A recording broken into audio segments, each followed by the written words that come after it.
past that roamed our planet for over 180 million years. The biggest, baddest animals that ever walked the Earth. Up to 70 tons of enormous, earth-shaking, fast-moving, bone-crunching power and might. When you look at them, they seem unbelievable, as if they're made up, but they're not. Dinosaurs like this roamed the Earth millions of years ago, and we know this because fossils of their bones remain. All right. Fossils form when animals like dinosaurs become trapped in mud, sand or silt, often by mistake. Over millions of years, their bones become mineralised, they turn to stone and are preserved forever. Fossils like these allow scientists to piece together how dinosaurs lived, ate and died 200 million years ago. And this dinosaur detective work still happens today. That's why I'm here at the Natural History Museum to uncover a dinosaur mystery. And it's a Blue Peter exclusive. I'm heading behind closed doors to the Conservation Centre to unravel this story with Head of Dinosaurs, Dr. Paul Barrett. Paul, hello. Nice to meet you. So right. We've come to see this.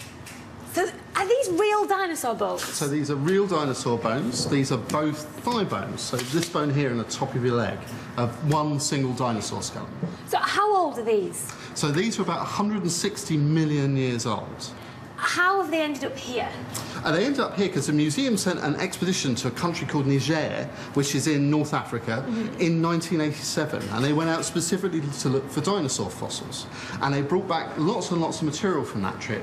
But for various reasons, it never got worked on. And it's been here in our collections in its protective field jackets, as we call them, these kinds of plaster jackets that surround them ever since then. You could make a discovery here. Absolutely. This could be something brand new that no one's really seen before.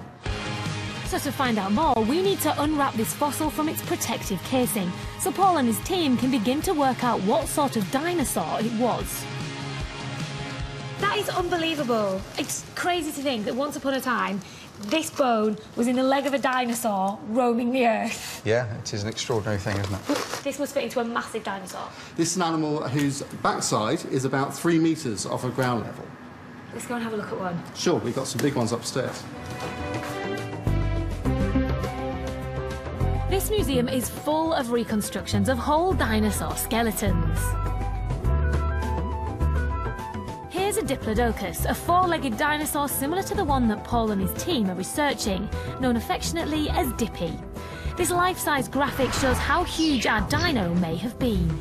So would the dinosaur that our bone is from have looked like this? Yeah, about this size. So, for example, the big thigh bone that we saw down in the lab just now, that's almost as tall as me. How do you know what the rest of the dinosaur would look like from one bone? Because that bone might have some really characteristic features that give you, say, an idea about whether it stood on only on its hind legs or whether it stood on all fours. And it will at least give you an idea of the size of the animal, how high its hips are above the floor. Why are they so big?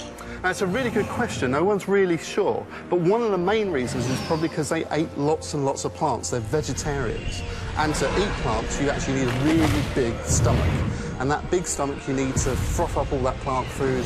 They have stones in their stomach to help grind it up.